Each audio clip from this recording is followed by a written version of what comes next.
there's a place where we are reminded of the sacrifices millions of patriots have made to preserve our country's freedoms, where we can see and touch the military might that armed our soldiers and helped to ensure our victory. And it's a place where we can learn and come to understand the reasons for and consequences of war.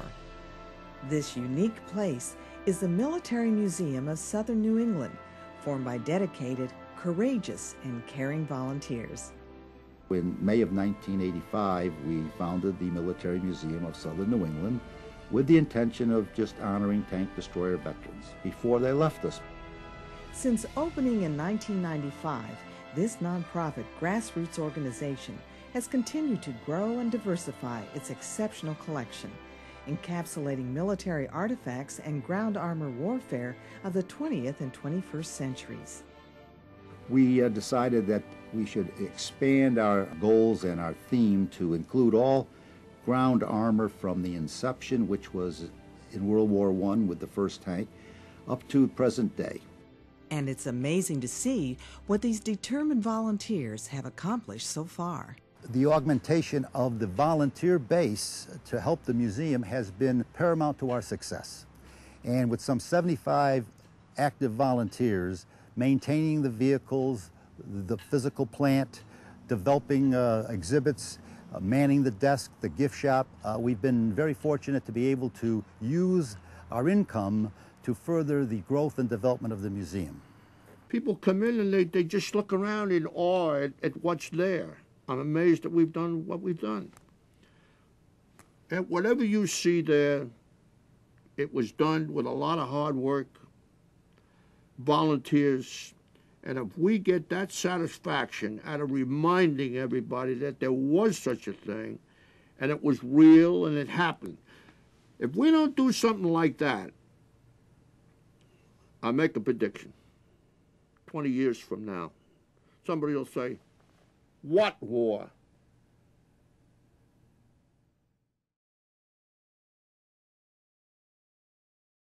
And I would hope in my own heart and soul that that would not happen. The Military Museum of Southern New England is different than most museums. The armored tanks on display and much of the memorabilia are not just for show. On open turret day, you can actually climb aboard and experience history. When people find out that it's there, they go, "Wow, I never knew this existed." I love to call it the go, feel, touch, see up close and personal museum. I have to tell you, it makes all the difference in the world. To be able to kind of, I don't want to just say relive history, but to really see history and to be able to understand what role, whether it was a Jeep or whether it was something else, played in a war, really makes it come alive for kids. You get a real glimpse of how history has shaped our country. It's the only thing like it in the entire area, including New York City. The only thing like it. It has one of the largest collections of military tanks, Second World War vehicles, of any museum in the world right now. We have some equipment that even the big government museum like Aberdeen Proving Grounds, they don't have. We've got an M36 tank out there, they don't have the M36 tank destroyer. Of the 9 pieces of equipment that were indigenous to the tank destroyers in World War II, our museum has acquired 7. The most important one is behind me, the M18 Hellcat, built by Buick Motor Division of General Motors in 1943. Not only will you find America's firepower among this rare collection of over 60 armored vehicles and tanks, you'll also see what American soldiers were up against, such as the Russian BMP-1 used by Iraq in the Gulf War. It's a fast attack armor personnel carrier. And in the course of military history, they said the most important innovation was the Nimitz-class aircraft carrier. The second was the stealth bomber. And this vehicle here is rated number 3. Other unique vehicles include the Soviet-built BA-64 armored car, captured in Korea in 1951. A unique thing about this is it has a Model A 4-cylinder engine and a Model A dash, copied from our vehicles we gave them in World War II. More amazing discoveries await you inside the museum. Step back in time to historic events depicted in exclusive dioramas designed and created by veteran volunteers, such as the renowned illustrator Earl Norham. This one I did was a labor of love because that was my division, my outfit, and I was there. We named it Riva Ridge. It's in northern Italy, above Florence. The actual target was Mount Belvedere, which was over here. The 86th Regiment climbed that ridge at night with ice and snow, and they never lost a man. They got all the way to the top. Took them all night, and it surprised the Germans on the top. We took Mount Belvedere in one night attack too. These are the guys that went up there and did all the dirty work, right? That was our job. Whenever I come in here, I get a feeling of, a remembrance of some of the things I went through, and how I ever got through it, I don't know. Indelible memories resurface when visitors view miniature dioramas depicting soldiers and armored vehicles down to every intricate, lifelike detail. The dioramas that I do for the museum, in one way, is my way of showing my tribute for American men and fighting women in combat and the sacrifices they've made. People who have been in these engagements, they like to see it done right, see it done accurate. A lot of veterans, they look at my work and they cry and they relate. I was there, that's my uniform. Oh, this is wonderful, you remembered. And once again, it's that simple. Somebody remembered.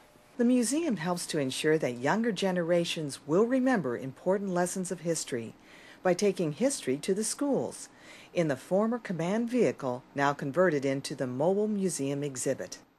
By going there, we're able to do probably a whole school in one day, class by class, and it minimizes their time out of the classroom, it maximizes their education of military history, and so it's a win-win situation. We go into the schools and we try to explain to them about the veterans and what happened and what it's all about and what it's like. The history alone is enough to hook you. Because the more you learn, the more you want to learn. Young people also have the opportunity to relive history and learn military strategies by participating in supervised weekly war games in the museum's multi-purpose room. Researchers and scholars can access the museum's extensive library on military history. The museum also hosts birthday parties and celebrations sporting a military theme, lectures and book signings, veteran reunions, and special art exhibits. The Military Museum of Southern New England is a unique Connecticut tourist attraction and vital educational resource for future generations. Above all, the museum pays homage to our beloved veterans and the sacrifices they made to preserve our freedoms. It's important for us to, one, understand history, to learn from it, obviously so that we never make those mistakes again, but also to learn what went right and what kind of people we had. What kind of veterans do we have now? It's a treasure for Connecticut to be able to have this. And, for us to be able to showcase it, I think it speaks volumes for our appreciation of the military and our veterans. They did it for us. We are the ones that are, benefiting from their sacrifices. So I think the museum is attempting to save and capture that memory. I think it keeps people in touch with the past. And you have to be in touch with the past so as you don't turn around and goof up and make the same mistakes all over again. If it wasn't for our veterans, we wouldn't have the freedom that we have now. That's how I looked at it. I'm saving American lives by doing my job. At 9/11, I felt so helpless because I'm too old to do anything now. But I'm convinced that these young guys can do it. They're really great. The modern soldiers now, they do more than we ever did. When somebody says, "Oh, thank you for what you've done," I served in World War II. It's hard for me to accept that because I say, well, I appreciate it, but thank you, because that's another reason why I have that right and have that I was able to be here and proudly serve freedom.